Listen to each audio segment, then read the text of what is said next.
it's Sunny. Welcome. So before you watch today's video, please do me a favor and comment below with if you enjoy seeing the leads part, the follows part, if you prefer basics videos or if you prefer kind of more advanced technique videos, so I can select topics to post in the future that'll be most interesting to you. So let's get started.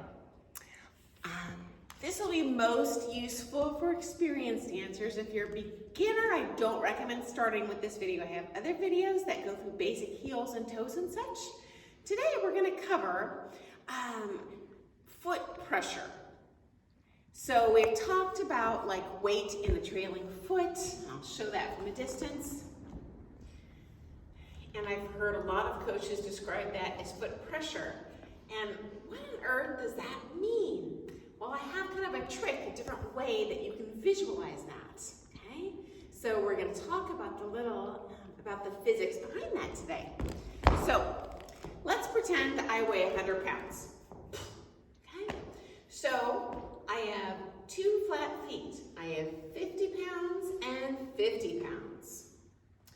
I have 100 pounds in one foot, 100 pounds in the other foot. But we don't do a lot of this stomping action in our swing dances.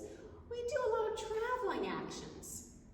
And if I have pressure into the floor, it increases the shapes I can make, whether it's man or lady.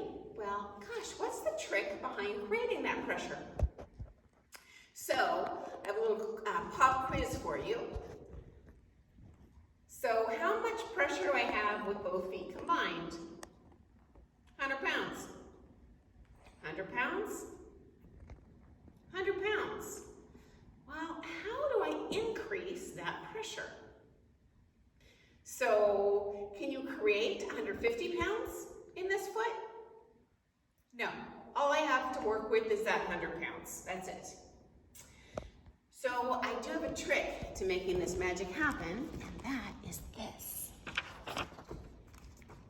Pressure equals force divided by the area.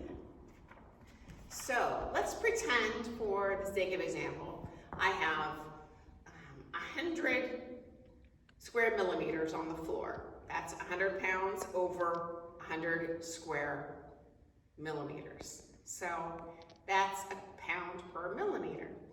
Well, if I reduce the area, say 10 millimeters. Well, now I have 100 pounds crammed into that 10 millimeters. That's a heck of a lot more pressure per square millimeter. All right, 10 times as much.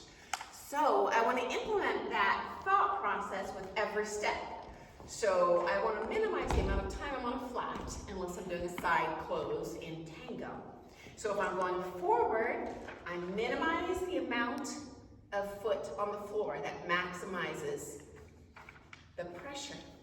If I'm going backwards, usually in the traveling dances, I would have turn in. If I use the top outside edge, I have a lot less shoe covering the floor than if I do ball flat. Okay? So leads, this will help your lady feel where you want her to go, and she'll power herself. This will help either man or lady shape more in a balanced way, using that pressure rather than manufacturing it with the top. Okay, that'll be disjointed. So hopefully this is our little take home today. If you're more scientifically minded, pressure equals force, which you cannot change unless you eat 500 burritos right before you walk on the dance floor. Force is consistent, that's your weight, but you can always have control over the area of floor that your foot touches. So hope that's been helpful. See you next time. Bye guys.